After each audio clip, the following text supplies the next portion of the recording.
Back to Angulo dito sa TV5.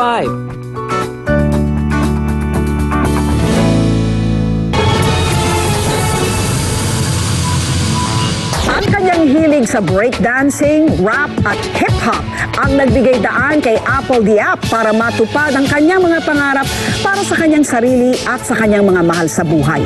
Sa mga titik ng kanyang pag-rap, ipinapahayag ni Apple the App sa buong mundo ang pagmamahal niya sa kanyang pamilya at sa kanyang pinagmulan.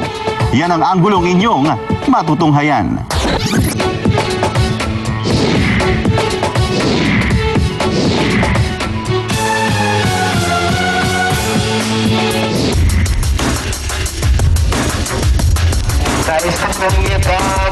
Patunay ang paggamit ng mga salitang Pinoy sa kanyang mga kanta na lumilingon pa rin si Apple the App sa kanyang pinagmulan. Pero hindi lang daw sa isip at sa salita niya ipinadarama ang pagiging makabayan. Parang pangaraw niya kumpletuhin ang timbang gabi. Noong nakaraang buwan, sinalanta ng bagyong Sendong ang Cagayan de Oro City at ilang karatig bayan. Dahil sa matinding pagbaha, mahigit 1,200 katao ang nasawi. Mahigit sa 52,000 pamilya ang nawala ng tirahan. At mahigit 180 katao ang nawawala. 2 araw bago ang Pasko, dumating siya lulan ng pribadong eroplano. Sinamahan namin siya sa kanyang misyon.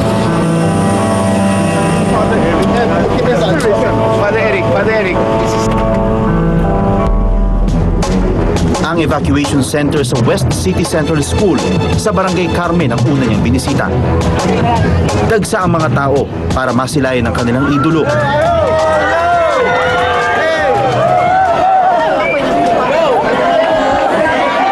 Pagtapak pa lang niya sa entablado, kitang-kita na agad na kahit papano'y napalitan ng mga ngiti ang problemadong mukha ng mga evacuees.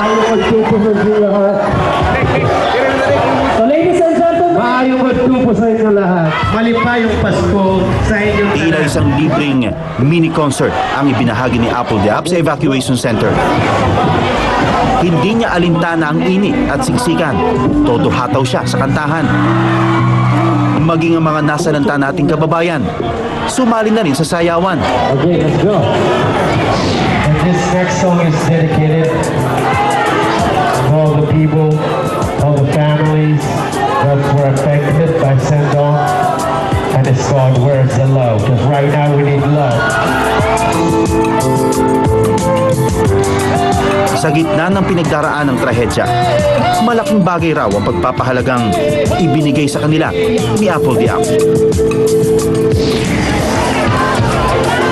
Matapos ang paghataw sa entablado, namahagi na ng tulong ang international singer.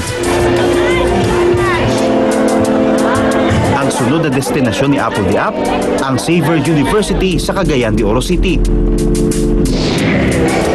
Binisita niya ang mga student volunteers sa relief operations para sa mga biktima ng bagyong Sendong.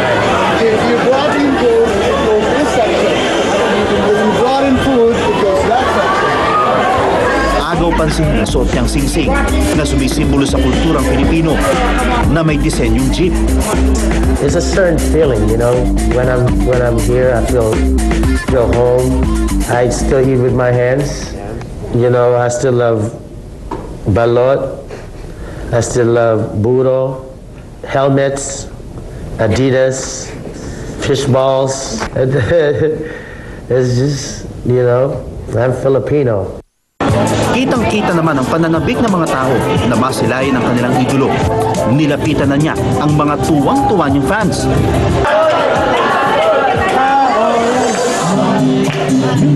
Sa ikalawang pagkakataon, pinagbigyan ni Apple the App ang hiling ng mga tao na masilayan siyang kumanta.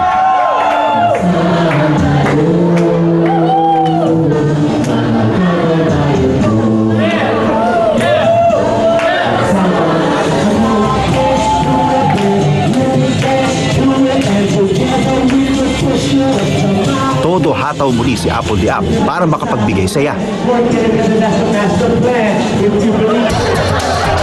Matapos ang mini-concert, inasikaso ni Apple the App ang mga regalong ipapamahagi. To bring joy, hope, and also chat and help out, you know. I've heard that there's there's some of the schools got damaged, and we got a campaign called "We Can Be Anything," and it's building classrooms. So, I wanted to check it out and help out and help rebuild the damaged schools.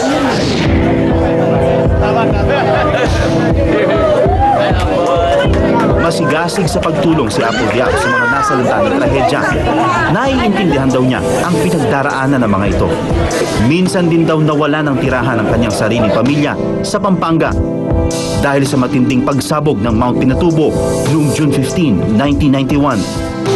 Well, I was already in the U.S. It happened I left in '89, and then erupted in '91. So my family was evacuated from Sabang Bato to the city, and then when it subsided, I went back home and rebuilt the house that I was born in, grew up in, and came back to Sabang Bato. Bagamat wala sa Pilipinas nung nangyari ang sakuna, naging daan naman ito para lalong magsumikap si Apple sa ibang bansa para makatulong sa kanyang pamilya. That's really important for me because I was a kid that was given an opportunity and was able to pursue my dreams. So, and now I have the voice and the power to help out. So that's why it's really important for me. Ang mga karanasan sa buhay ni Apple Diap, lalo na ang mga pangyayaring pinagdaanan o nakita niya sa Pilipinas, ang siya raw nagbibigay ng inspirasyon sa paglikha niya ng musika. When I did the video, well, "We Can Be Anything," all those kids that are following me in the video really inspired me, so I wanted to go there and visit for Christmas. And also for Christmas Day, we do another relief in Sabang Bato. Milya-milya man ang layo sa Pilipinas ng mundong kasalukuyang ginagalawan ni Apple Diap, nananatili pa rin daw ang pagiging simple at matulungin ni Alan Pineda. Ang tagumpay na kanyang nararanasan, isang karangalan sa kanyang mga kababayan, pero mas kahanga-hanga na pinipili pa rin niyang ibahagi sa ating bansa ang mga nakakamit niyang biyaya. Maraming salamat po. Yan ang anggulo ni Alan Pineda Lindo Jr. aka Apple Diap. Isang buka. Iba't ibang pananaw.